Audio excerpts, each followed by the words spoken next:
Um milionário decide visitar uma creche por um motivo pessoal, mas ao se aproximar da entrada, fica paralisado ao ver uma figura familiar. É sua ex-esposa, com um bebê nos braços e um olhar carregado de mistério e dor. O que acontece nos minutos seguintes é tão inesperado que muda para sempre o rumo de suas vidas e revela segredos que ninguém jamais poderia imaginar. Olá, espectador. Obrigado por estar aqui. Deixe um like e nos conte nos comentários o que achou da história e de qual cidade está nos assistindo agora. Vamos continuar com a história.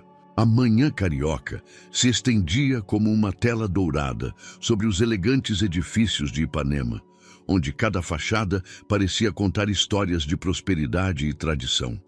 Francisco Almeida ajustou sua gravata italiana diante do espelho retrovisor de seu BMW Série 7, um gesto mecânico que havia aperfeiçoado ao longo de 15 anos, construindo um império imobiliário. Seus olhos, cor de café expresso, refletiam a determinação que o havia levado de um pequeno apartamento em Madureira a se tornar um dos mais respeitados incorporadores da cidade maravilhosa. O ar de outubro trazia consigo o aroma das folhas que começavam a mudar de cor no jardim botânico, misturando-se ao rumor perpétuo do trânsito carioca. Francisco estacionou seu veículo em frente à prestigiosa creche Pequenos Gênios, situada em uma elegante rua arborizada onde famílias abastadas confiavam o cuidado de seus filhos. Ele viera visitar o pequeno Antônio, filho de Carlos, seu sócio e melhor amigo desde a época da faculdade.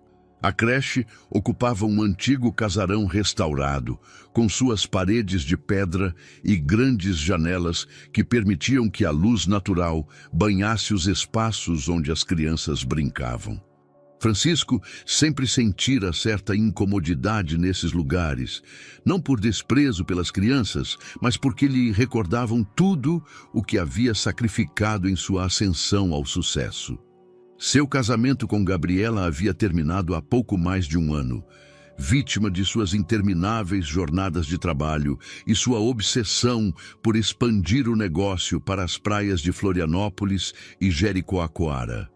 Enquanto caminhava para a entrada principal, seu celular vibrou insistentemente. Era sua assistente, provavelmente com notícias sobre o projeto de Jurerê Internacional que vinha negociando por meses. Mas algo o fez parar bruscamente, como se o tempo mesmo tivesse decidido pausar seu implacável avanço. Através dos vidros da creche, ele viu uma figura que conhecia melhor que a própria sombra. Gabriela. Sua ex-esposa estava ali, ao lado de uma das educadoras, mas não era isso que o deixara com as pernas bambas. Em seus braços, ela segurava um bebê de aproximadamente 6 meses, com aquela delicadeza natural que sempre havia caracterizado seus movimentos. O pequeno usava um gorro azul claro que emoldurava um rosto que Francisco reconheceu imediatamente, como se estivesse contemplando seu próprio reflexo em um espelho do tempo. Os olhos amendoados, o queixo pronunciado com aquela pequena covinha, a forma como o bebê movimentava suas mãozinhas gordinhas, tudo naquela criatura gritava Almeida, com uma clareza que lhe roubou o fôlego. Francisco sentiu o chão se mover sob seus pés, como se o rio inteiro tivesse decidido executar um baile sísmico só para ele. Gabriela ergueu o olhar e seus olhos se encontraram através do vidro. A cor abandonou seu rosto, deixando-a pálida como o mármore das estátuas do Museu de Arte de São Paulo. Por um momento, ambos permaneceram imóveis, conectados por uma corrente invisível de reconhecimento e surpresa. Então, ela reagiu com a velocidade de uma gazela ferida, entregando apressadamente o bebê à educadora e dirigindo-se para a saída lateral. Francisco correu, algo que não fazia desde seus tempos de futebol universitário. Seus sapatos italianos ecoaram contra o asfalto enquanto desviava dos transeuntes que caminhavam sem pressa pela calçada. Ele a alcançou justamente quando ela tentava entrar em um táxi que parara milagrosamente na esquina. "É meu filho?" As palavras saíram de sua garganta como um rugido abafado, carregadas de uma mistura de esperança e terror que jamais havia experimentado. Gabriela parou, a mão ainda na maçaneta da porta do táxi. Seus cabelos castanhos, que sempre estivera presos durante os últimos anos de seu casamento, agora caíam soltos sobre os ombros, dando-lhe um aspecto mais jovem e vulnerável. Seus olhos verdes, que um dia brilharam com amor incondicional por ele, agora mostravam uma dureza que o atravessou como uma facada. "Sim", respondeu finalmente, com uma voz que tremia quase imperceptivelmente. "Mas você perdeu o direito de conhecê-lo quando escolheu sua empresa em vez de nossa família." As palavras caíram sobre Francisco como pedras, cada uma mais pesada que a anterior. Ele quis falar, explicar, implorar, mas sua língua se transformara em uma massa inútil. Gabriela entrou no táxi e fechou a porta, mas antes que o veículo arrancasse, abaixou o vidro. "Ele se chama Miguel", sussurrou, e então desapareceu no trânsito carioca, deixando Francisco parado no meio da calçada como uma estátua quebrada. O mundo continuou girando ao seu redor. Os carros seguiram circulando, os pedestres seguiram com suas rotinas, as folhas seguiram caindo das árvores. Mas para Francisco Almeida, o tempo havia parado naquele momento preciso em que descobriu que tinha um filho chamado Miguel, um menino de 6 meses que carregava em seu rosto a marca inconfundível de sua linhagem. Pela primeira vez em sua vida adulta, Francisco Almeida se sentiu completamente indefeso, como se todos os contratos assinados, todas as propriedades adquiridas e todos os sucessos conquistados tivessem se evaporado, deixando-o nu diante da realidade mais importante de sua existência. Ele era pai e havia perdido 6 meses irrecuperáveis da vida de seu filho. Os dias seguintes transcorreram como uma névoa para Francisco. Seu escritório na Torre Rio, com suas janelas que ofereciam uma vista panorâmica do rio, havia se tornado uma prisão de cristal e aço. Cada vez que tentava se concentrar nos planos do complexo residencial de Jurerê Internacional, a imagem de Miguel se materializava diante de seus olhos, aqueles olhinhos que o observavam com curiosidade infantil, alheios ao drama que se desenvolvia à sua volta. A secretária, Carmen, uma mulher eficiente de meia-idade que trabalhava com ele desde os primórdios da empresa, notou imediatamente a mudança. Francisco, que sempre fora meticuloso ao ponto da obsessão, agora assinava documentos sem lê-los e postergava reuniões importantes. Seus ternos, habitualmente impecáveis, mostravam pequenas rugas que denunciavam noites de insônia. "Senhor Almeida", atreveu-se a dizer Carmen numa terça-feira de manhã, enquanto lhe servia seu café expresso habitual. "O senhor está bem? Parece diferente." Francisco ergueu o olhar dos papéis que estivera contemplando, sem ver durante a última hora. Seus olhos, geralmente atentos e penetrantes, agora mostravam uma vulnerabilidade que Carmen nunca havia presenciado. "Carmen", começou, sua voz rouca pela falta de sono, "alguma vez a senhora sentiu que toda sua vida foi uma mentira?" A pergunta surpreendeu a secretária, mas seu instinto maternal a levou a se aproximar discretamente. "Todos temos momentos de dúvida, senhor, mas o senhor construiu algo extraordinário. Esta empresa deu trabalho a centenas de famílias." Francisco sorriu amargamente. Famílias. Essa palavra, que antes fora apenas um conceito abstrato relacionado a seus projetos residenciais, agora lhe cravava no peito como uma farpa. Ele havia construído lares para outros enquanto destruía o seu próprio. Naquela mesma tarde, incapaz de suportar mais a incerteza, Francisco tomou uma decisão que teria sido impensável uma semana antes. Ligou para Investigações Privadas Gama, uma empresa discreta que havia usado ocasionalmente para verificar antecedentes de sócios potenciais. Mas desta vez, a investigação seria profundamente pessoal. O detetive, um homem grisalho chamado Rodrigo Santos, o recebeu em seu escritório situado no bairro de Copacabana. As paredes estavam decoradas com diplomas e fotografias em preto e branco que sugeriam décadas de experiência desvendando segredos. "Preciso encontrar alguém", disse Francisco, entregando-lhe uma fotografia de Gabriela que guardava na carteira. "Minha ex-esposa, Gabriela Herrera." Rodrigo estudou a imagem com olhar profissional, percebendo a tensão nos músculos faciais de Francisco. "Problemas de guarda?" perguntou o contato. "Algo assim", respondeu Francisco, evitando entrar em detalhes. "Preciso saber onde ela mora, onde trabalha, o que faz com seu tempo." Rodrigo assentiu, compreendendo que havia camadas de dor sob a aparente frieza empresarial de seu cliente. "Entendo. Será discreto, naturalmente."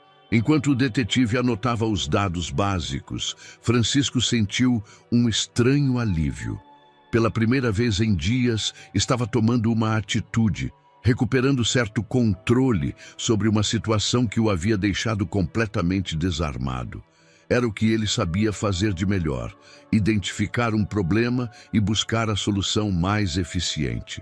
Contudo, uma vozinha em seu interior lhe sussurrava que desta vez seria diferente. Que não se tratava de uma negociação imobiliária onde ele poderia usar sua experiência e recursos para obter vantagem. Desta vez, o coração de uma mulher ferida e o bem-estar de um menino inocente estavam em jogo. Naquela noite, Francisco percorreu as ruas do Rio em seu BMW, sem rumo, esperando por acaso encontrar Gabriela. Passou pelos lugares que costumavam frequentar juntos: a feira hippie de Ipanema aos domingos de manhã, o pequeno café perto do Museu do Amanhã, onde ela costumava ler enquanto ele conferia e-mails, o Jardim Botânico, onde haviam planejado um futuro que nunca chegou. Cada canto da cidade lhe recordava o que havia perdido, mas também o que talvez, apenas talvez, pudesse recuperar. Miguel era seu filho, e isso era um fato que nenhum contrato poderia mudar. Agora ele precisava encontrar a maneira de se tornar o pai que nunca havia aprendido a ser. Uma semana após o encontro com Rodrigo Santos, Francisco recebeu uma ligação que mudaria sua perspectiva sobre os últimos meses de seu casamento. O detetive havia trabalhado com a eficiência de um relojoeiro suíço e suas descobertas pintam um retrato de Gabriela que Francisco jamais havia imaginado. "Senhor Almeida." A voz de Rodrigo soava profissional, mas com um matiz de compreensão humana. "Tenho informações para o senhor. O senhor prefere que nos encontremos em meu escritório?" Francisco, que estava revisando os planos de um novo projeto em Salvador, sentiu seu pulso acelerar. "Venha ao meu escritório." Agora, 40 minutos mais tarde, Rodrigo estava sentado diante da mesa de cristal de Francisco com uma pasta manila que continha os fragmentos de uma vida que ele havia ignorado completamente. A chuva de outono batia contra as janelas, criando um ritmo hipnótico que parecia marcar o compasso das revelações que estavam por vir. "Sua ex-esposa mora em Santa Teresa", começou Rodrigo, abrindo a pasta com cuidado. "Aluga um pequeno apartamento na rua Pachoal Carlos Magno. Trabalha como enfermeira no Hospital Municipal Souza Aguiar, na área de pediatria." Francisco assentiu, sentindo uma estranha mistura de alívio e culpa. Alívio por saber que Gabriela tinha um trabalho estável. Culpa por precisar de um detetive para conhecer esses detalhes básicos da vida da mulher que amara por 8 anos. "Mas há mais", continuou Rodrigo, seu tom se tornando mais cauteloso. "Segundo minhas investigações, ela pediu uma licença maternidade há exatamente 7 meses. Isso significa que ela estava grávida quando nos separamos", completou Francisco, sentindo o ar escapar de seus pulmões. Rodrigo assentiu gravemente. É muito provável que ela já soubesse de sua gravidez durante os últimos meses de seu casamento. Tenho aqui cópias de suas consultas médicas. A primeira consulta pré-natal foi registrada apenas 2 semanas depois de o senhor se mudar para o apartamento da Avenida Atlântica. Francisco se levantou da cadeira, caminhando em direção à janela como um animal enjaulado. As luzes do rio se estendiam diante dele, mas pela primeira vez em anos, a vista não lhe proporcionava a sensação de controle e poder que sempre buscara.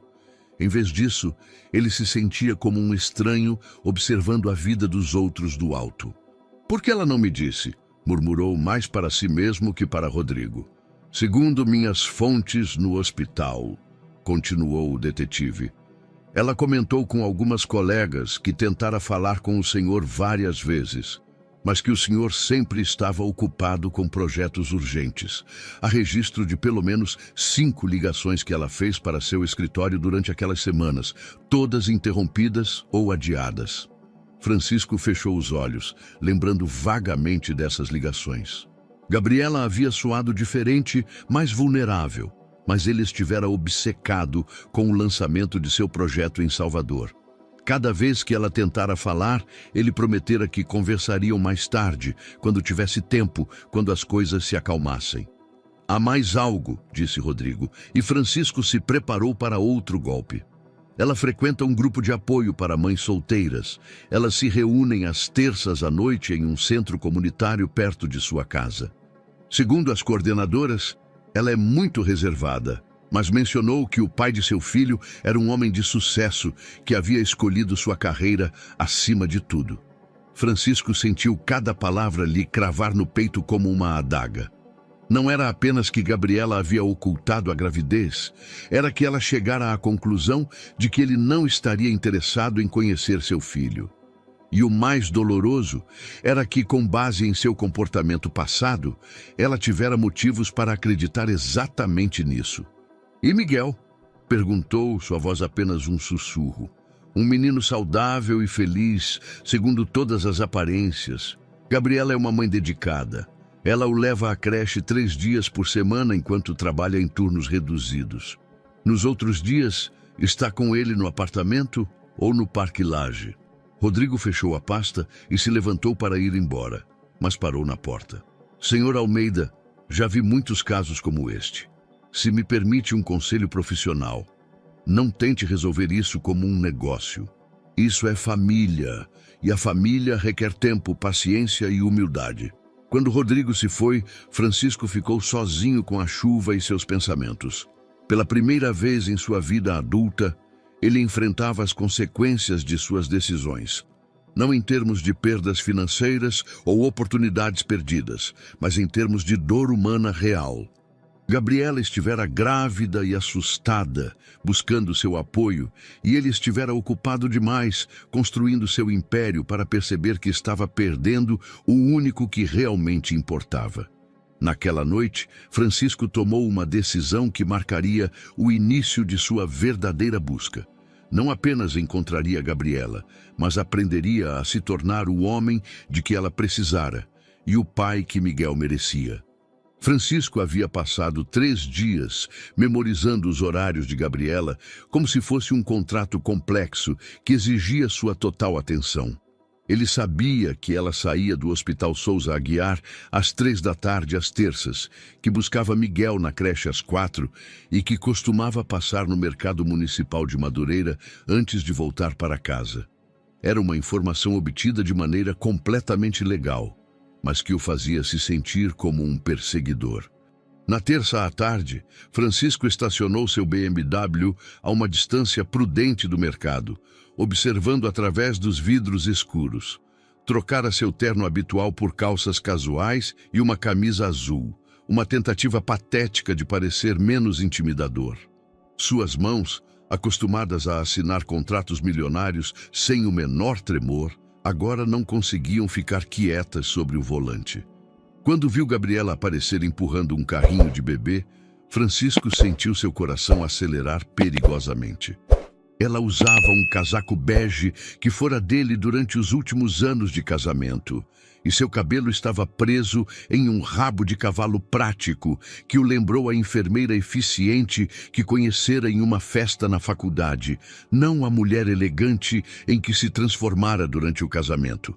Miguel estava sentado no carrinho, agasalhado com um pequeno gorro de lã vermelha que fazia suas bochechas ficarem rosadas pelo frio outono. Mesmo de longe, Francisco podia ver que o menino observava tudo com curiosidade, balbuciando e mexendo suas mãozinhas como se estivesse regendo uma orquestra invisível. Francisco esperou até que ela entrasse no mercado. Então, saiu do carro e caminhou lentamente para dentro.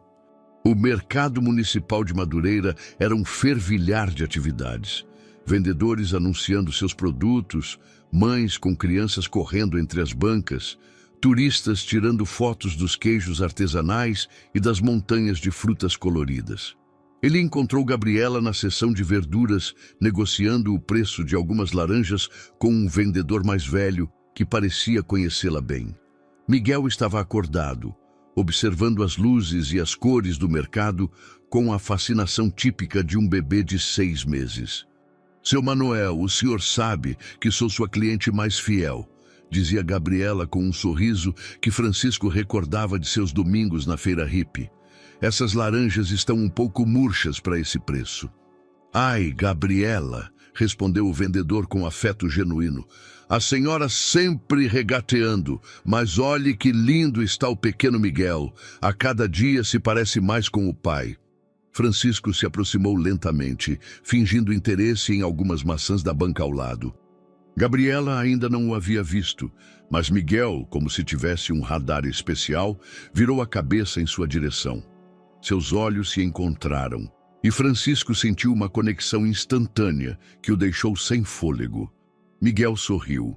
Era um sorriso banguela, cheio de inocência e alegria, dirigido diretamente a ele. Francisco sentiu como se alguém tivesse acendido uma luz em seu peito, um calor que jamais havia experimentado. Sem pensar, retribuiu o sorriso e acenou discretamente com a mão. Miguel, o que você está olhando, meu amor? Gabriela seguiu o olhar do filho e paralisou ao ver Francisco. A cor esvaiu-se de seu rosto e por um momento Francisco pensou que ela sairia correndo novamente. Mas em vez disso, ela endireitou os ombros e o enfrentou com a determinação de uma leoa, protegendo seu filhote. O que você está fazendo aqui? Perguntou em voz baixa, mas firme o suficiente para que ele soubesse que não toleraria evasivas. Francisco percebeu que não havia ensaiado essa parte. Todas as suas habilidades de negociação pareciam ter se evaporado diante do olhar direto de sua ex-esposa. Precisava te ver. Precisava falar com você. Não aqui, respondeu Gabriela, olhando para Miguel, que começara a fazer barulhinhos como se quisesse participar da conversa. Não vou fazer uma cena na frente do meu filho. Nosso filho, corrigiu Francisco suavemente, e viu como ela se tensionou com a palavra. Naquele momento, Miguel começou a chorar. Um choro que rapidamente se intensificou até se tornar um berreiro completo. Gabriela tentou acalmá-lo, mas as sacolas estavam caindo do carrinho e ela claramente precisava de ajuda. Francisco não pediu permissão, simplesmente se aproximou e começou a recolher as laranjas que rolavam pelo chão, depois pegou as sacolas mais pesadas. Deixa que eu te ajudo, disse, carregando as compras em direção à saída do mercado. Gabriela o seguiu, dividida entre a gratidão pela ajuda e a irritação por sua presença. Quando chegaram ao carro dela, um pequeno Fiat Uno que vira dias melhores, Francisco carregou as sacolas no porta-malas enquanto ela tentava acalmar Miguel. Obrigada, murmurou, evitando olhar diretamente para ele, mas isso não muda nada entre nós. Eu sei, respondeu Francisco, observando como ela colocava Miguel em sua cadeirinha. Só queria que você soubesse que estou aqui, que quero fazer parte da vida dele.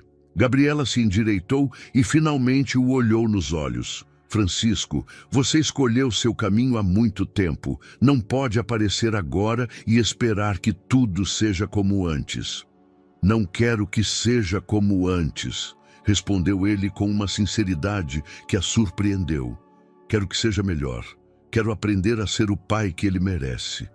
Gabriela fechou a porta do carro e ficou ao lado dele por um momento que pareceu eterno. Preciso de tempo para pensar, disse finalmente. Tenho todo o tempo do mundo, respondeu Francisco, e pela primeira vez em anos, realmente dizia isso com sinceridade. Enquanto Francisco lutava com sua nova realidade pessoal, seu império empresarial começava a mostrar as primeiras rachaduras. O projeto de Jurerê Internacional, que havia sido sua obsessão nos últimos meses, enfrentava uma resistência inesperada por parte da comunidade local. Os moradores históricos da área haviam organizado protestos, argumentando que o complexo residencial de luxo alteraria irreversivelmente o caráter tradicional do bairro. Carlos Pereira, seu sócio desde a época da faculdade, invadiu o escritório de Francisco sem aviso prévio naquela manhã de novembro. Sua expressão era uma mistura de frustração e preocupação que Francisco conhecia bem. Era a mesma cara que ele fazia antes das provas finais de arquitetura. Francisco, precisamos conversar, declarou Carlos, deixando cair uma pasta cheia de recortes de jornais sobre a mesa. Você viu as notícias? Francisco lançou um olhar aos títulos. Moradores de Jurerê se opõem a novo complexo de luxo. Protestos populares paralisam projeto imobiliário.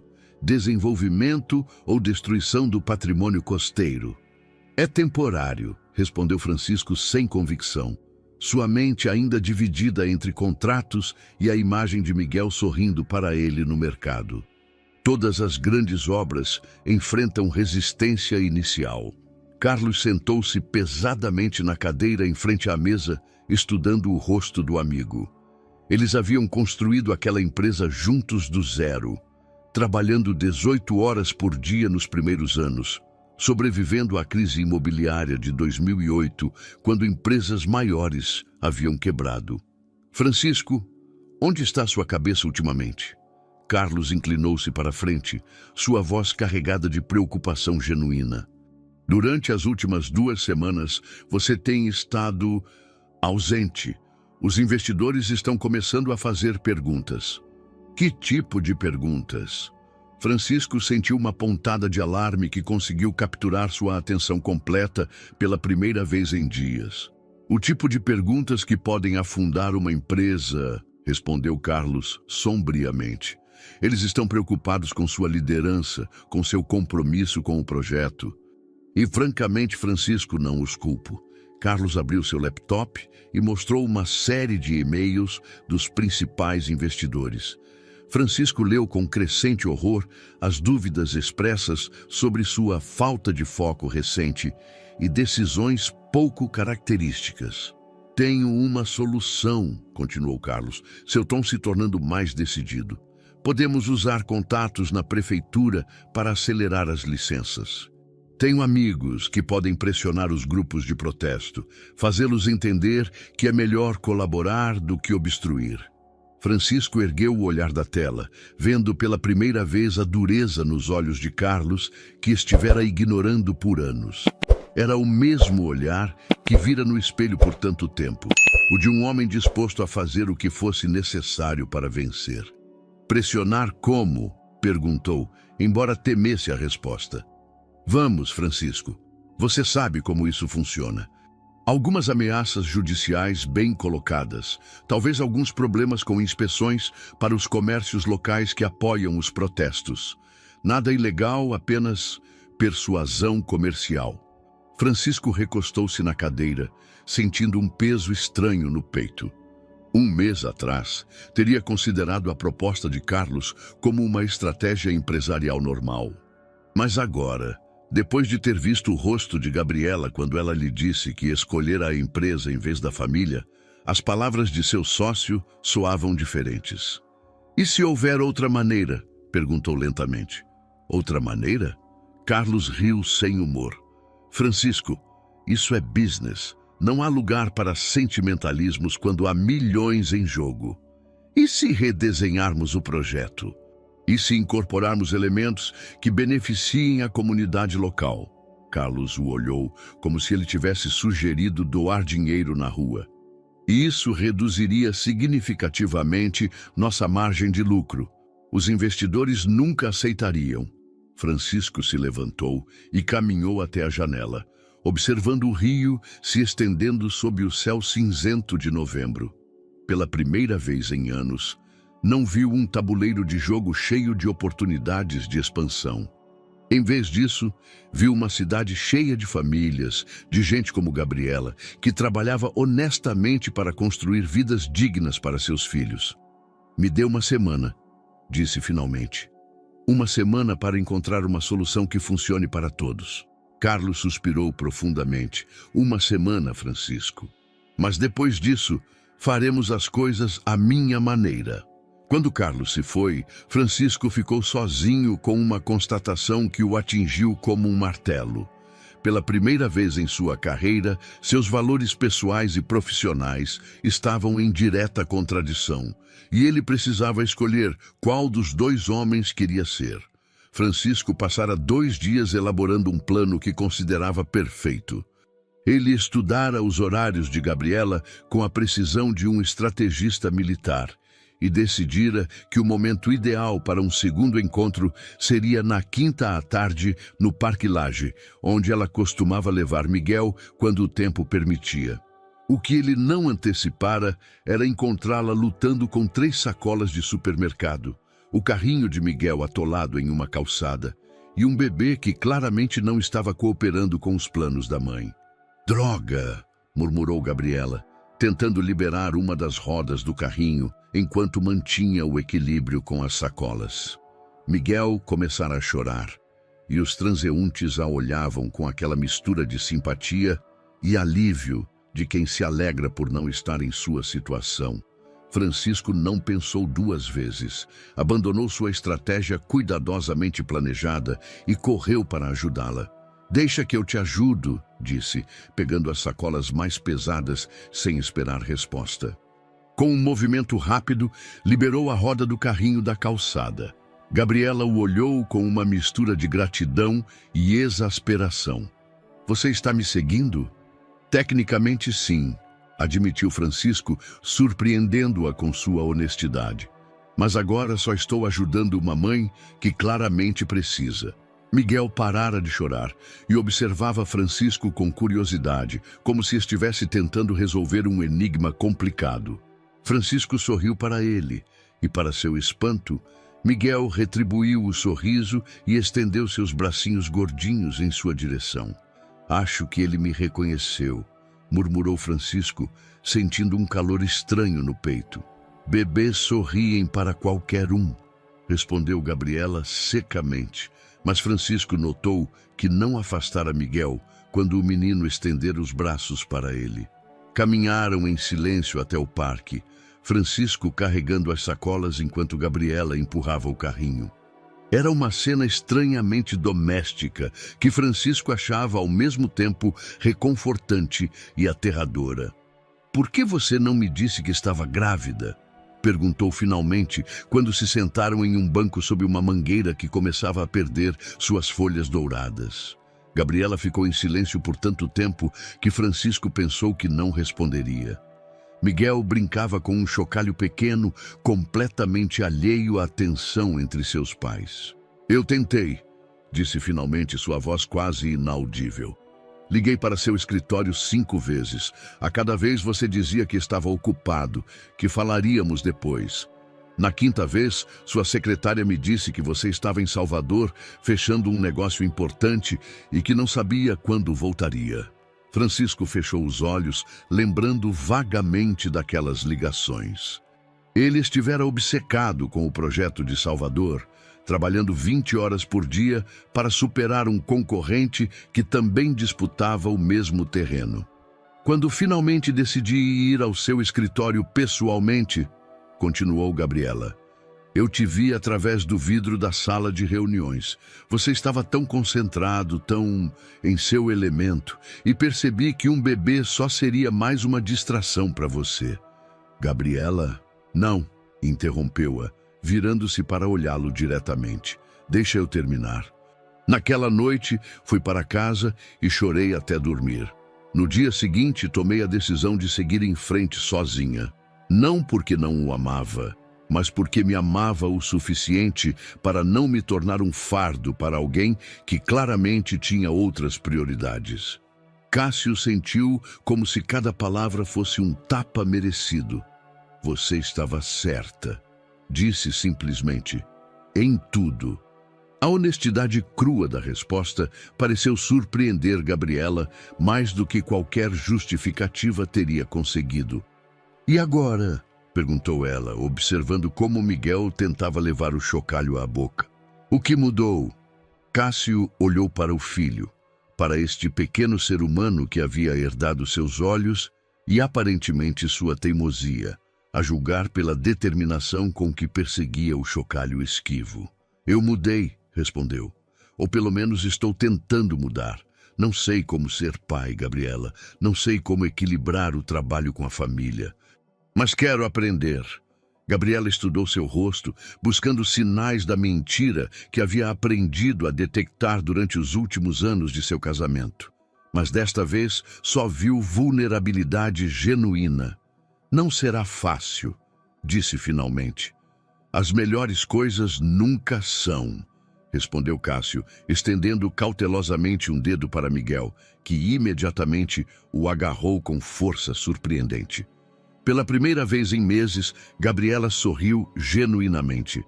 Tem pegada firme. Talvez seja arquiteto como o pai. Cássio sentiu uma mistura de orgulho e terror diante da perspectiva de guiar este pequeno ser humano rumo ao futuro.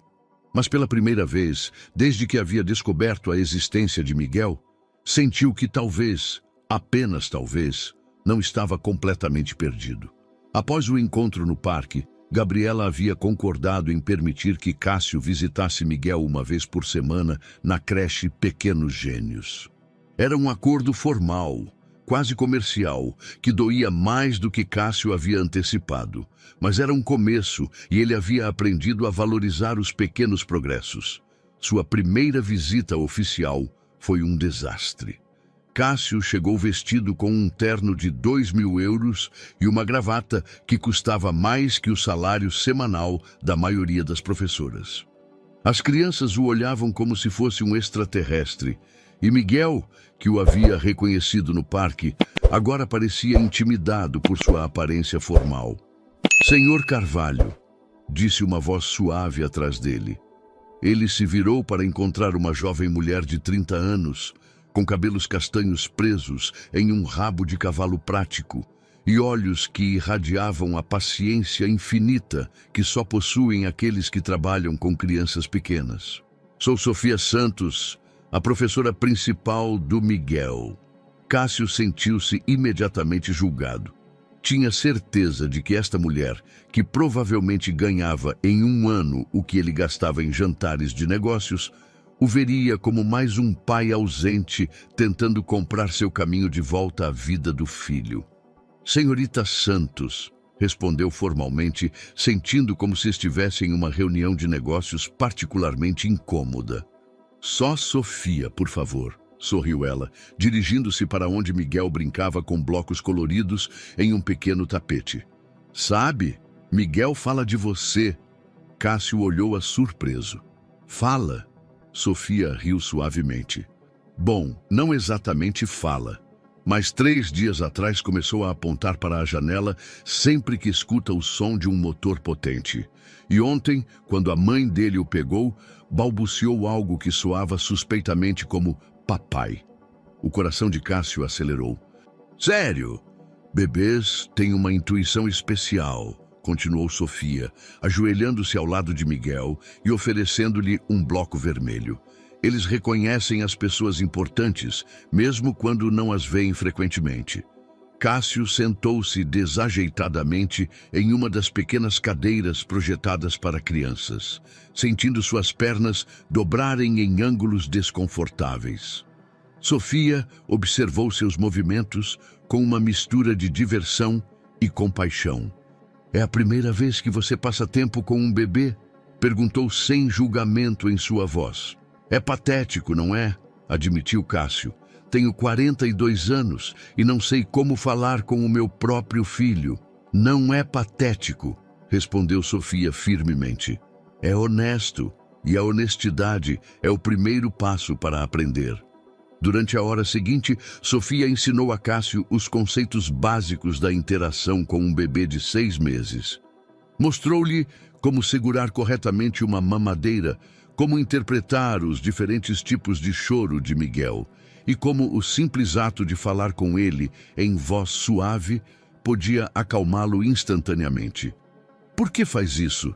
perguntou Cássio enquanto Miguel havia pegado no sono em seus braços pela primeira vez. "Me ajudar, quero dizer. Não te conhece."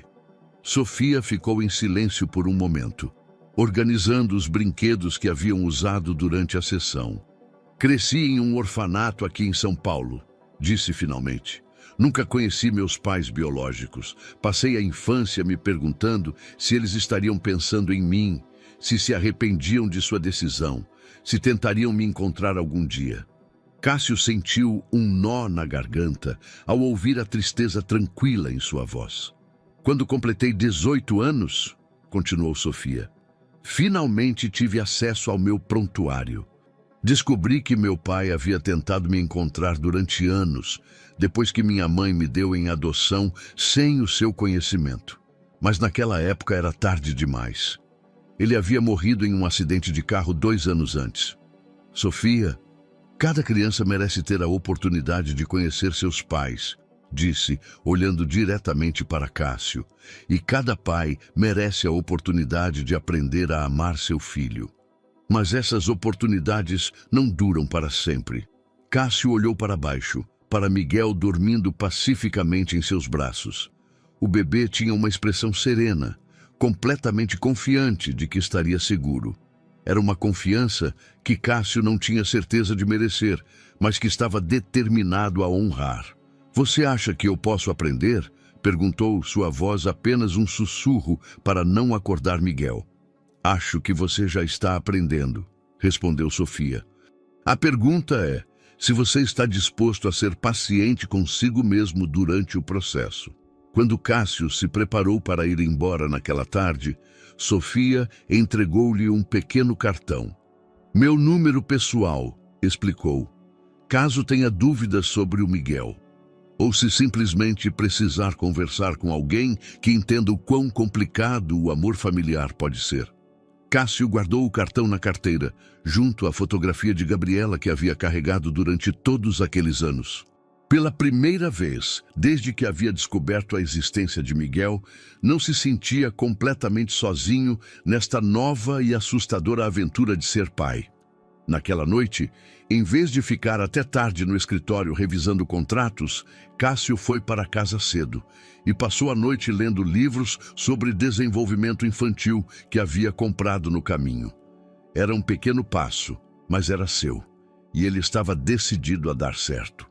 A ligação chegou às 11h15 da noite, interrompendo uma reunião que Cássio estava tendo com os arquitetos do projeto de Salvador. O nome de Gabriela piscou na tela do seu celular e Cássio sentiu imediatamente que algo estava errado. Nas 3 semanas que levavam com seu novo arranjo de visitas, ela nunca o havia ligado fora do horário. "Gabriela, o que aconteceu?" "Cássio." Sua voz soava tensa, quase quebrada. "Miguel está com febre muito alta. Estou no Hospital Albert Einstein. Os médicos dizem que pode ser meningite." O mundo de Cássio parou. Os arquitetos continuaram falando sobre materiais de construção e orçamentos, mas suas vozes se tornaram um murmúrio distante. Tudo o que ele conseguia ouvir era o medo nu na voz de Gabriela e a palavra meningite ecoando em sua cabeça como um sino de alarme. "Estou indo para lá", disse ele, já se levantando da mesa de conferências. Cássio, você não precisa... Estou indo para lá, repetiu, com uma firmeza que não admitia discussão. 20 minutos depois, Cássio invadiu a sala de emergência pediátrica do Hospital Albert Einstein como um furacão vestido de Armani. Encontrou Gabriela sentada em uma cadeira de plástico azul, ainda vestida com seu uniforme de enfermeira, abraçando Miguel contra o peito. O bebê estava claramente doente, seu rosto corado, sua respiração ofegante, seus olhinhos normalmente brilhantes agora apagados pela febre. Como ele está? Perguntou Cássio, aproximando-se cautelosamente. 39,5, respondeu Gabriela sem levantar a vista. Fizeram exames de sangue. Estamos esperando os resultados. Cássio sentou-se na cadeira ao lado dela, percebendo pela primeira vez o quão pequena e vulnerável Gabriela parecia naquele ambiente clínico que ele conhecia tão bem de sua perspectiva profissional, mas que agora a tinha completamente indefesa como mãe. Quando começou? Perguntou, estendendo instintivamente a mão para Miguel, que virou a cabeça em sua direção com reconhecimento mesmo em seu estado febril. Hoje à tarde, depois que você o pegou na creche, respondeu Gabriela, e Cássio sentiu uma pontada de culpa irracional. Pensei que fosse apenas um resfriado, mas a febre subiu muito rápido, muito rápido. Durante as 4 horas seguintes, Cássio descobriu uma dimensão do medo que nunca havia experimentado. Não era o medo de perder dinheiro ou contratos. Era o terror primitivo e absoluto de perder alguém que havia chegado a amar mais do que acreditava possível em tão pouco tempo. Ele viu Gabriela se transformar da mulher forte e segura que conhecia em uma mãe desesperada, que se agarrava a cada palavra dos médicos.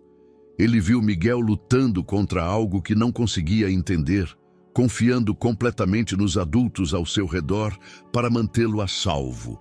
E ele se viu a si mesmo, completamente inútil em uma situação onde todo o seu dinheiro e poder não significavam nada. Senhora Pereira, o doutor.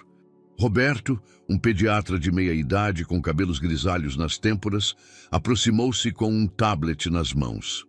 Os resultados chegaram. Cássio sentiu Gabriela se tensionar ao seu lado, preparando-se para o pior.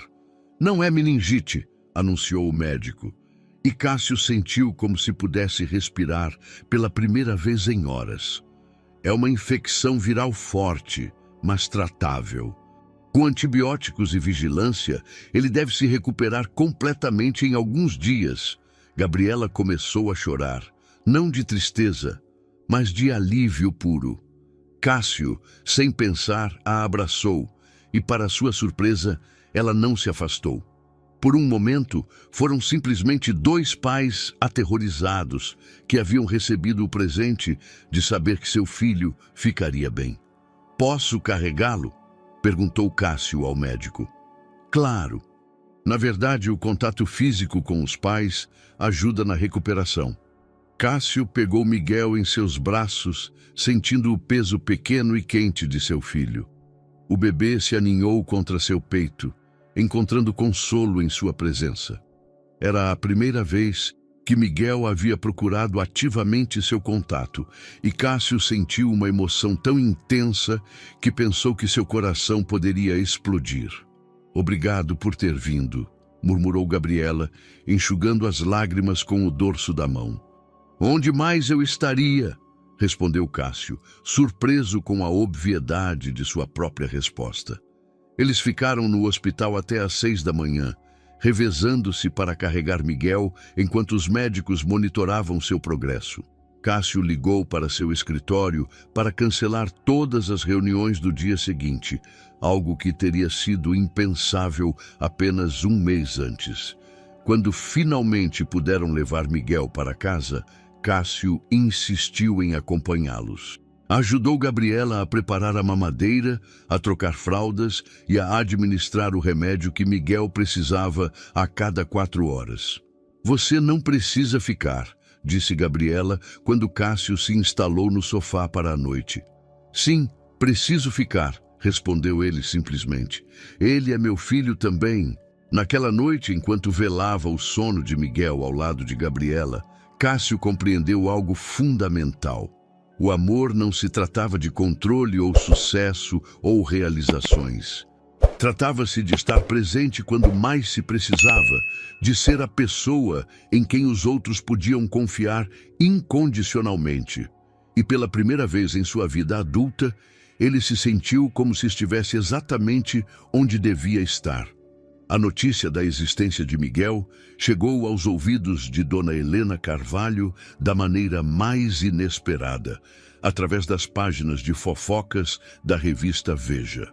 Uma fotografia tirada por um paparazzi mostrava Cássio entrando no hospital Albert Einstein com expressão de pânico, acompanhada de um pequeno texto que especulava sobre o misterioso bebê que mudou a vida do magnata imobiliário. Helena, uma mulher de 68 anos que havia construído sua identidade em torno do sobrenome Carvalho e tudo o que ele representava na alta sociedade paulistana, não demorou nem 24 horas para se apresentar sem aviso na sala de seu filho. Cássio Alexandre Carvalho pronunciou seu nome completo com aquela entonação que ele lembrava de sua infância, quando havia feito algo que ela considerava imperdoável. Você vai me explicar o que isso significa? A fotografia da revista pousou sobre a mesa de Cássio como uma acusação. Sua mãe, impecavelmente vestida com um tailleur Chanel e suas pérolas de herança familiar, manteve-se de pé diante dele com a postura de uma rainha ofendida. "Bom dia, mãe", respondeu Cássio, percebendo como automaticamente se endireitou em sua cadeira, como se voltasse a ter 12 anos. "Imagino que você conheceu seu neto através da imprensa." "Meu neto?" Helena sentou-se lentamente, como se a palavra fosse um conceito completamente estranho. Aquela enfermeira tem um filho seu?" A forma depreciativa como pronunciou enfermeira fez Cássio sentir uma raiva familiar que havia aprendido a suprimir durante anos de educação aristocrática. "Gabriela tem nome, mãe. E sim, Miguel é meu filho." Helena permaneceu em silêncio por vários minutos, processando a informação com a eficiência de um computador, calculando perdas e ganhos. Cássio conhecia aquela expressão. Era a mesma que ela havia posto quando ele havia anunciado sua intenção de se casar com Gabriela. A mesma quando ele havia decidido se mudar para fora de Higienópolis. "E que planos você tem?" perguntou finalmente, sua voz recuperando aquele tom controlado que usava para as crises familiares. "Planos? Cássio, por favor, não me trate como se eu fosse uma de suas secretárias." Helena inclinou-se para a frente, seus olhos cinzentos fixos nos de seu filho. "Um Carvalho não pode ser criado em um apartamento alugado em Pinheiros. Aquele menino é herdeiro de um sobrenome que tem 5 gerações de prestígio nesta cidade." Cássio sentiu um arrepio de premonição. "O que você está sugerindo?" "Estou sugerindo que você faça o certo", respondeu Helena, tirando uma chequeira de sua bolsa Hermès. "Aquela moça claramente está sobrecarregada pela situação. Um bebê doente, contas médicas, seu trabalho de meio período. Ela deve estar desesperada." "Mãe, 100 mil reais", interrompeu Helena, escrevendo a cifra com sua caneta Montblanc. "Para começar, o suficiente para que ela possa se mudar para um bairro decente, talvez voltar a estudar, encontrar um marido apropriado para sua situação." Cássio observou sua mãe completar o cheque com movimentos precisos, como se estivesse resolvendo um problema menor de logística. A compreensão do que estava vendo o atingiu como um soco no estômago. "Você está tentando comprar meu filho? Estou tentando assegurar o futuro dele", replicou Helena, assinando o cheque com um floreio. "Cássio, você não sabe nada sobre criar crianças. Aquela mulher também não tem os recursos necessários. Mas nós temos. Miguel pode ter a melhor educação, os melhores contatos, o futuro que merece um Carvalho." Cássio levantou-se lentamente, sentindo como se estivesse vendo sua mãe pela primeira vez, com clareza completa. Durante anos, ele havia justificado seu controle e manipulação como amor mal expresso, mas agora via a verdade nua e crua. Para Helena, até mesmo o amor era uma transação comercial. Não, disse simplesmente. Desculpe, eu disse que não. Cássio pegou o cheque e o rasgou ao meio, deixando cair os pedaços sobre a mesa. Você não vai comprar a Gabriela, não vai comprar o Miguel e definitivamente não vai decidir como meu filho será criado. Helena dirigiu-se à porta, mas parou com a mão na maçaneta. Muito bem, Cássio, mas quando aquela mulher te decepcionar, quando ela levar o menino e desaparecer com tudo o que puder tirar de você, não venha chorando para mim. Quando a porta se fechou atrás dela, Cássio desabou em sua cadeira, sentindo como se tivesse corrido uma maratona. Pela primeira vez em sua vida adulta, ele havia desafiado abertamente sua mãe. Havia rejeitado a solução prática que ela oferecia. Mas enquanto discava o número de Gabriela para contar sobre a visita, não pôde deixar de sentir uma pequena semente de dúvida. E se sua mãe estivesse certa? E se ele realmente não soubesse nada sobre ser pai? E se Gabriela eventualmente se cansasse de suas tentativas desajeitadas de fazer parte de suas vidas? A voz de Gabriela, atendendo o telefone, interrompeu seus pensamentos sombrios. Cássio, como o Miguel está hoje de manhã? E naquela simples pergunta, na gentileza genuína de sua voz, perguntando por seu filho, Cássio encontrou sua resposta. Sua mãe podia ter dinheiro e influência, mas Gabriela tinha algo que nenhuma quantidade de reais podia comprar: amor incondicional. E era exatamente isso que Miguel precisava para crescer. A crise com o projeto de Ipanema havia chegado a um ponto crítico. Os protestos dos moradores locais haviam escalado até incluir sentadas em frente às portas da prefeitura, e a mídia nacional começava a apresentar o empreendimento como um símbolo da gentrificação desenfreada na costa brasileira. Roberto invadiu a sala de Cássio em uma segunda-feira de manhã com uma pasta cheia de recortes de imprensa negativos e uma expressão que prometia tempestade. Isso está escapando do nosso controle, declarou, jogando os jornais sobre a mesa. Os investidores estão nervosos. Alguns estão considerando retirar seu financiamento. Cássio levantou o olhar dos esboços que havia estado estudando o fim de semana todo. Durante os últimos dias, ele havia estado trabalhando em algo completamente diferente. Um redesenho radical do projeto que incorporava espaços comunitários, habitações acessíveis e áreas verdes protegidas. Tenho uma solução, disse Cássio, girando seu laptop para mostrar os novos planos a Roberto. Seu sócio estudou as imagens com horror crescente. O que é isso? Você reduziu o número de unidades de luxo em 40%? E adicionei um centro de saúde comunitário, um parque público e 50 unidades de habitação social, acrescentou Cássio, percebendo como Roberto estava ficando progressivamente mais pálido. Cássio, isso reduziria nossas margens de lucro em mais da metade. Os investidores nunca aceitariam. Talvez esses investidores não, concedeu Cássio. Mas existem outros tipos de investidores. Fundos de impacto social, entidades públicas, organizações que valorizam o desenvolvimento sustentável acima dos lucros máximos. Roberto sentou-se pesadamente, olhando para Cássio como se não o reconhecesse. Quem é você e o que você fez com meu sócio? Perguntou, tentando soar engraçado, mas falhando completamente. Cássio levantou-se e caminhou até a janela, observando o tráfego matutino de São Paulo. Durante anos, aquela vista lhe havia dado uma sensação de poder, de estar acima do mundo cotidiano que se movia abaixo. Agora, ele só via pessoas indo para trabalhos que lhes permitiam cuidar de suas famílias.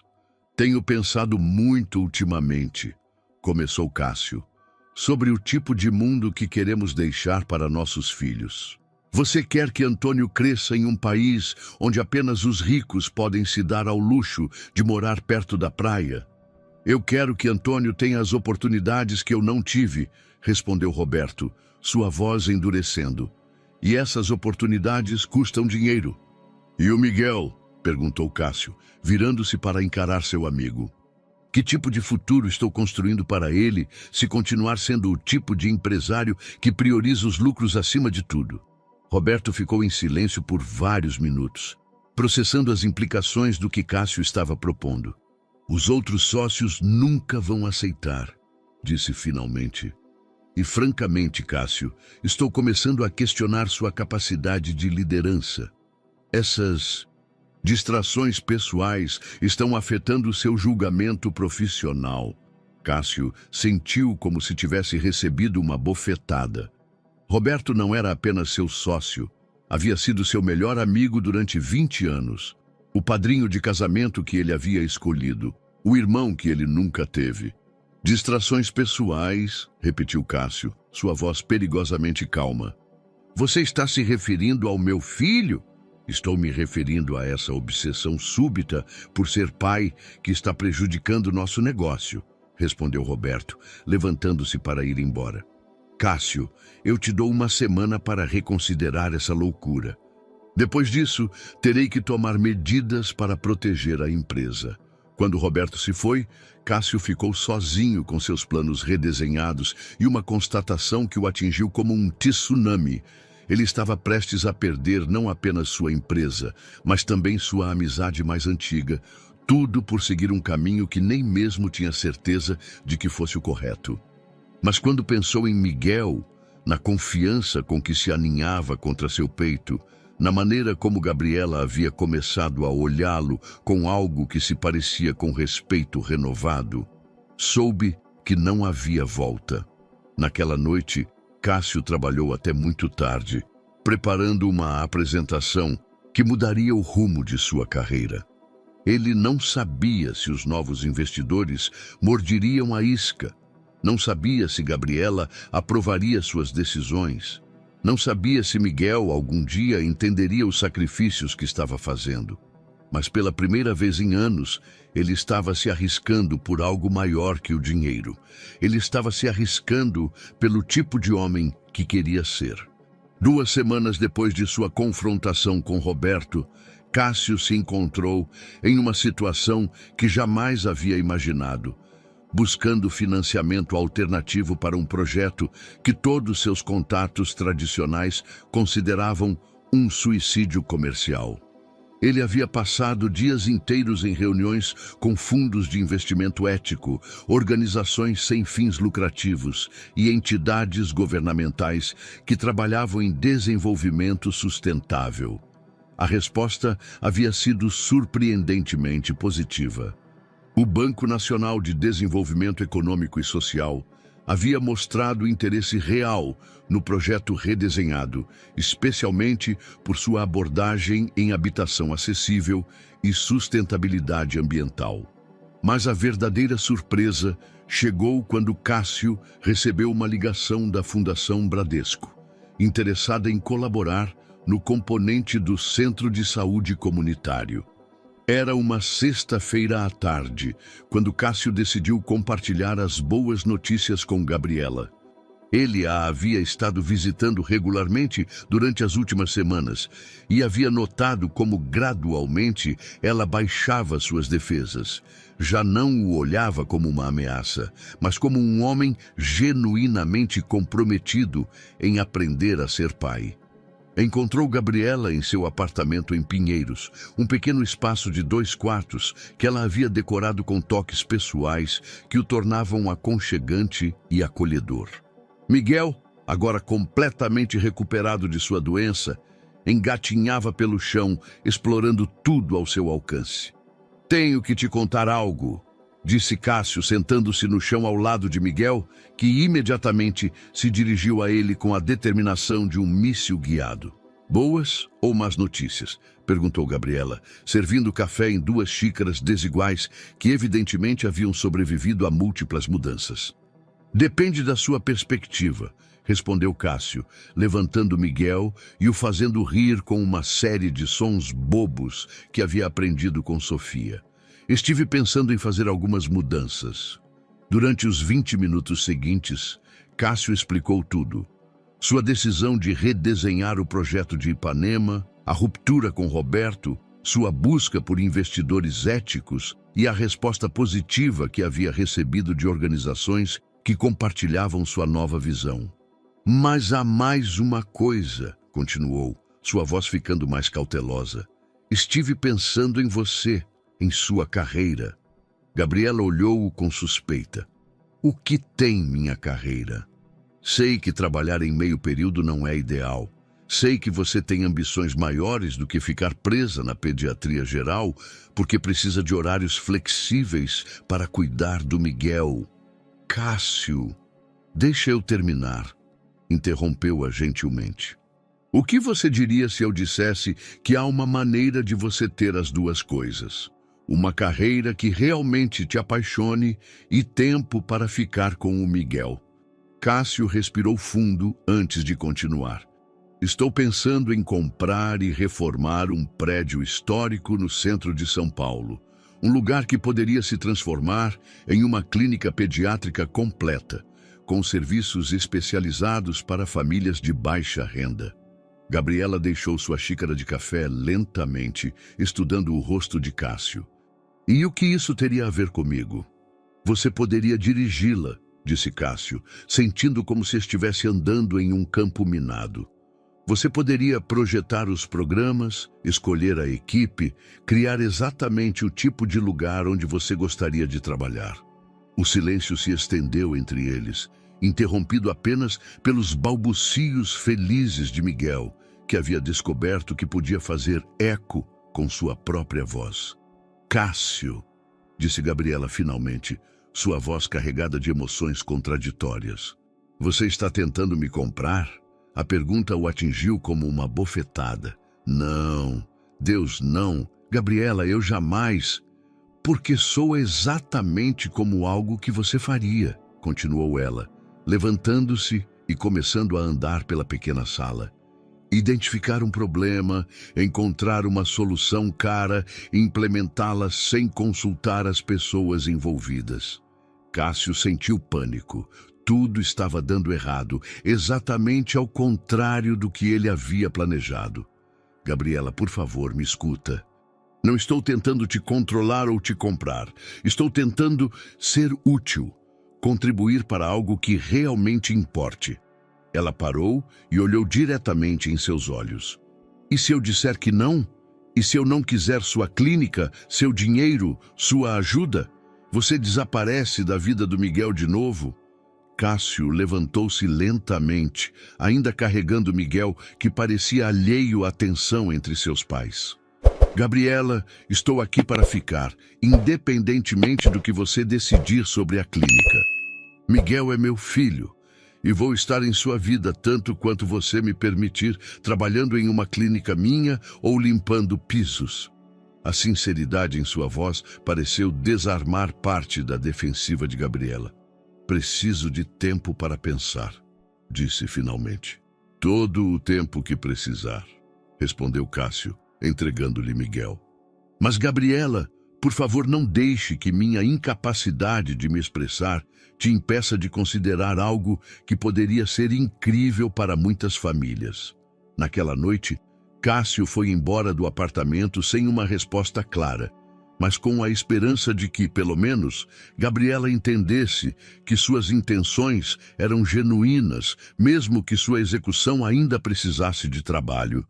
A chamada de emergência chegou numa terça-feira de manhã, enquanto Francisco se dirigia à creche para sua visita semanal com Miguel.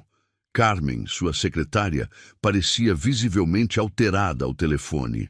Senhor Monteiro, precisa vir à empresa imediatamente.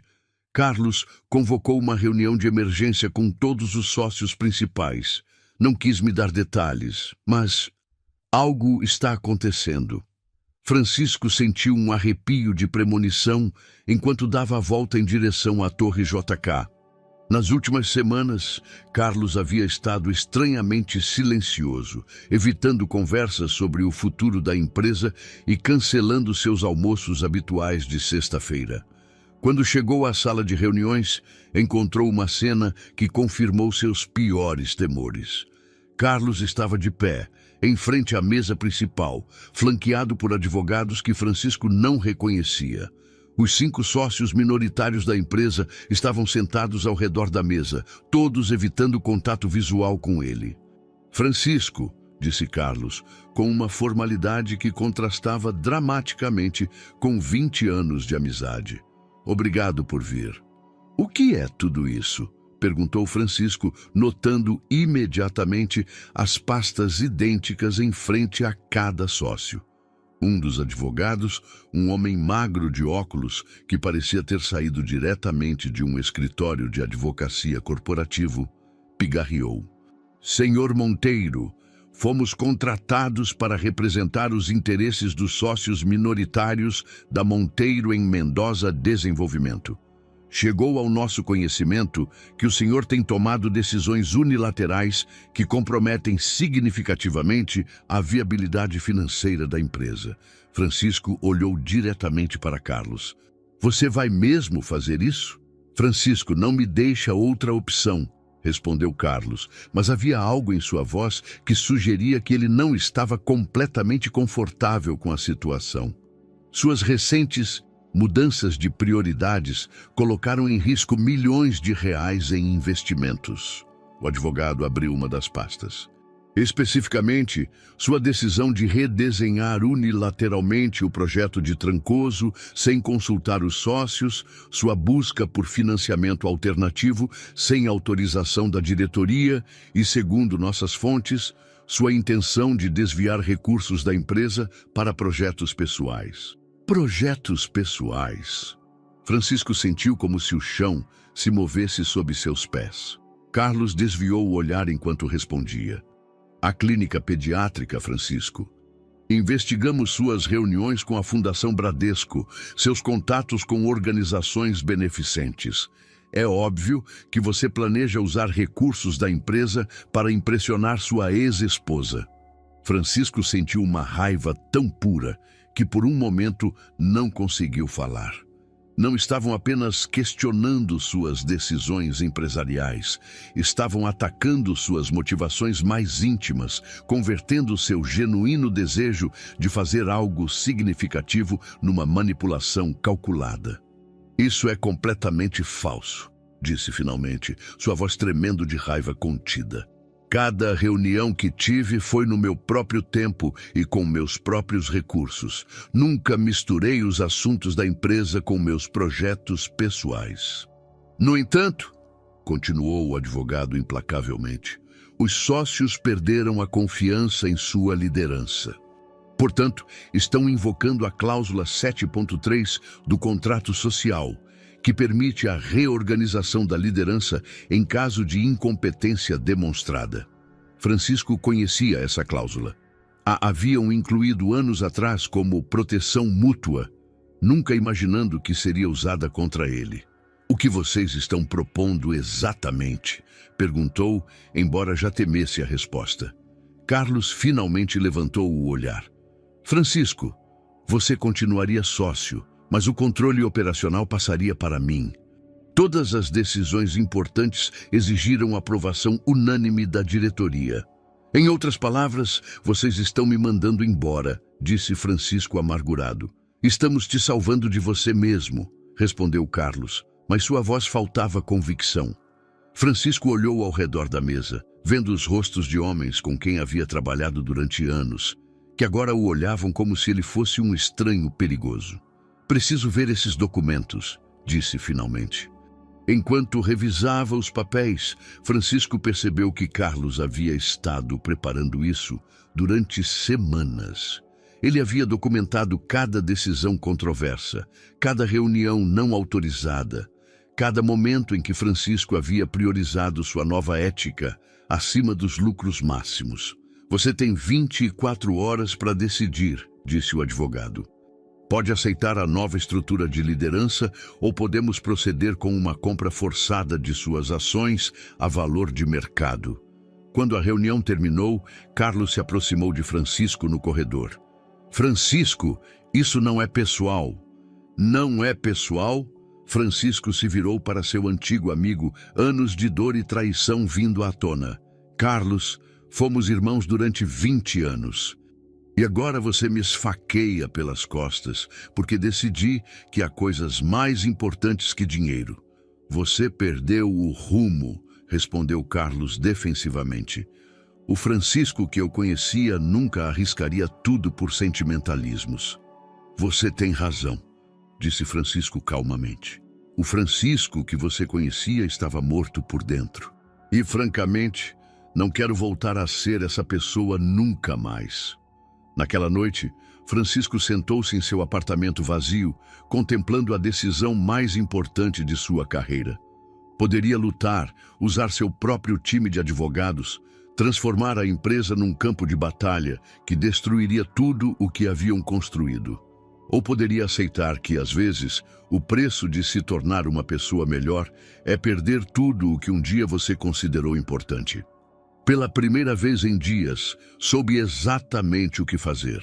Francisco não dormiu naquela noite. Ficou acordado em seu apartamento minimalista na Rua Augusta, olhando as luzes de São Paulo piscarem como estrelas terrestres, enquanto ponderava a decisão que mudaria o curso de sua vida para sempre. Em sua mesa de centro havia 2 documentos.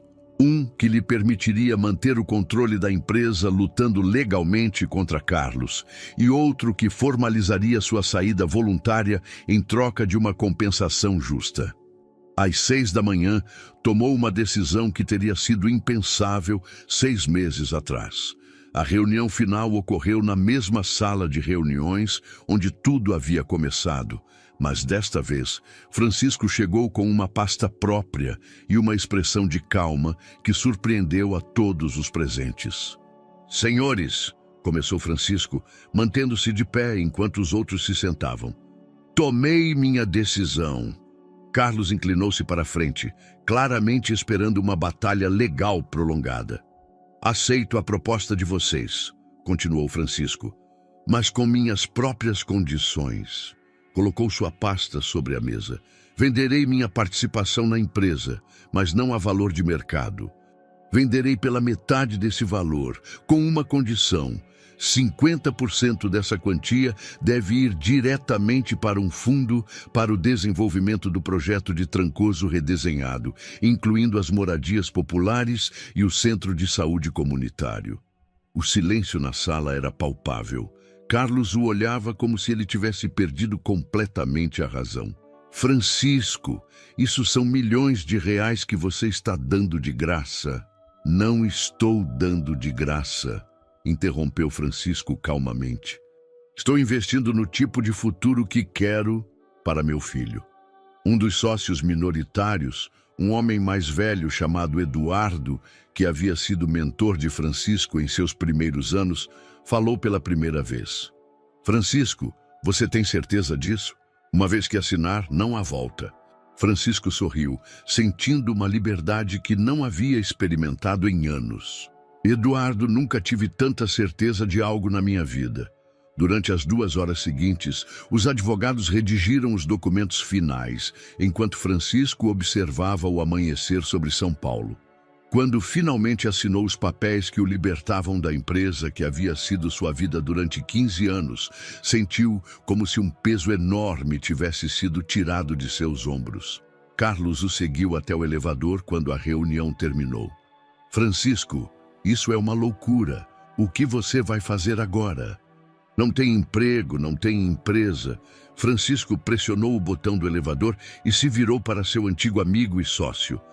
Carlos, pela primeira vez na minha vida adulta, vou para casa almoçar com minha família. Vou trocar fraldas, vou ler histórias, vou ser o pai que meu filho merece. E depois, vai viver dos seus investimentos para sempre? Não, respondeu Francisco enquanto as portas do elevador se abriam. Vou construir algo novo, algo que realmente importe.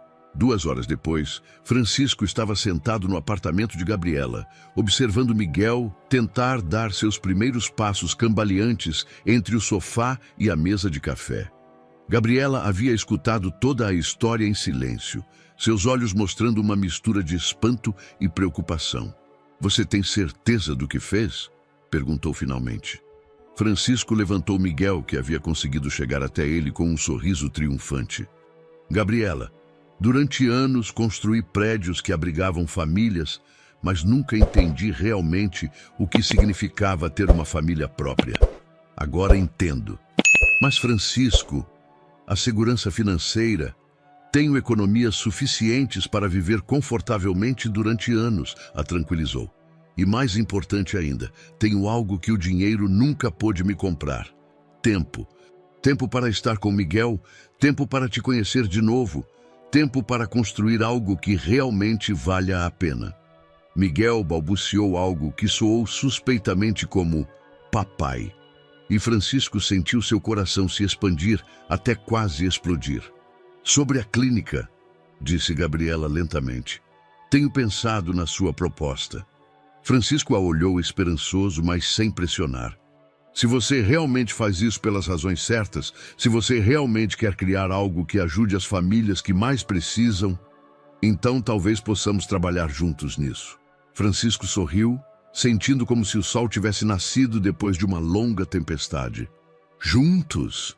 Como sócios?" esclareceu Gabriela, mas havia uma calor em sua voz que não havia estado lá em meses. "Como duas pessoas que querem construir algo melhor para seu filho e para outras crianças como ele." Naquela tarde, enquanto Miguel dormia a sesta entre eles no sofá, Francisco e Gabriela começaram a planejar não apenas uma clínica, mas um futuro que nenhum dos dois havia ousado imaginar possível.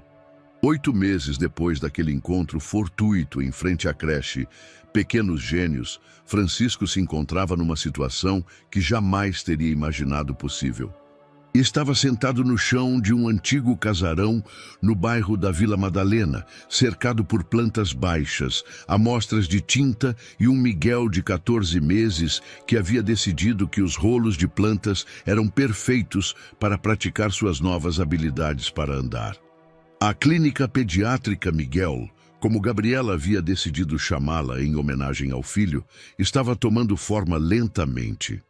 O prédio do século XVIII, que Francisco havia adquirido com parte de sua compensação da empresa, exigia uma restauração cuidadosa que respeitasse seu caráter histórico, enquanto o transformava num centro médico moderno e funcional. "Você tem certeza de que quer a sala de espera aqui?" perguntou Gabriela, apontando para uma das plantas enquanto tentava evitar que Miguel comesse uma amostra de azulejos cerâmicos. Francisco levantou o olhar dos documentos de licenças municipais que havia estado revisando. Durante os últimos meses, ele havia aprendido a navegar por um mundo completamente diferente ao dos grandes empreendimentos imobiliários. Um mundo de verbas para projetos sociais, regulamentações sanitárias e orçamentos apertados que exigiam criatividade em vez de cheques em branco. "A orientação aproveita melhor a luz natural", respondeu, aproximando-se para mostrar o plano em detalhes.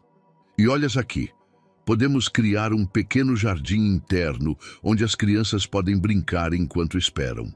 Miguel, como se tivesse entendido a conversa, engatinhou até a janela que dava para o pátio interno e conseguiu ficar de pé, apoiando-se no vidro e apontando para fora com excitação.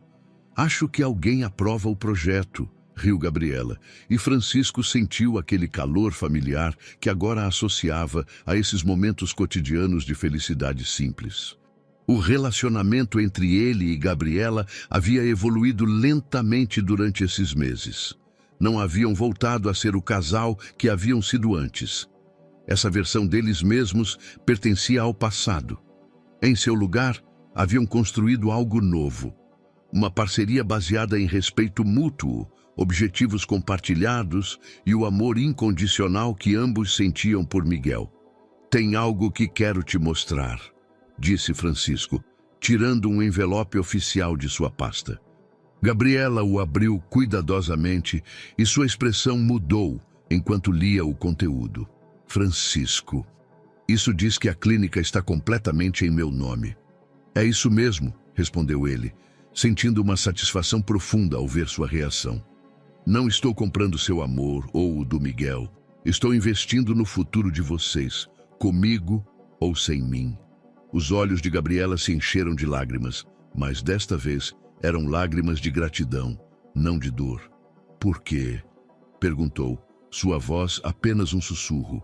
Porque durante anos confundi controle com amor, respondeu Francisco, aproximando-se de Miguel, que havia começado a dar seus primeiros passos cambaleantes em sua direção. E porque quero que Miguel cresça, sabendo que as melhores coisas da vida são construídas com generosidade, não com posse. Miguel chegou até Francisco e se abraçou às suas pernas, olhando para cima com aqueles olhos amendoados, que eram um espelho perfeito dos seus próprios. Papai, disse Miguel claramente, sua primeira palavra real. E Francisco sentiu como se seu coração pudesse explodir de felicidade. Gabriela se aproximou e pela primeira vez em mais de um ano pegou a mão de Francisco. Não será como antes, disse suavemente. Não quero que seja como antes, respondeu Francisco. Quero que seja melhor. Quero que sejamos melhores. Naquela tarde, enquanto o sol da primavera entrava pelas janelas do futuro centro médico, os três se sentaram no chão, compartilhando um piquenique improvisado.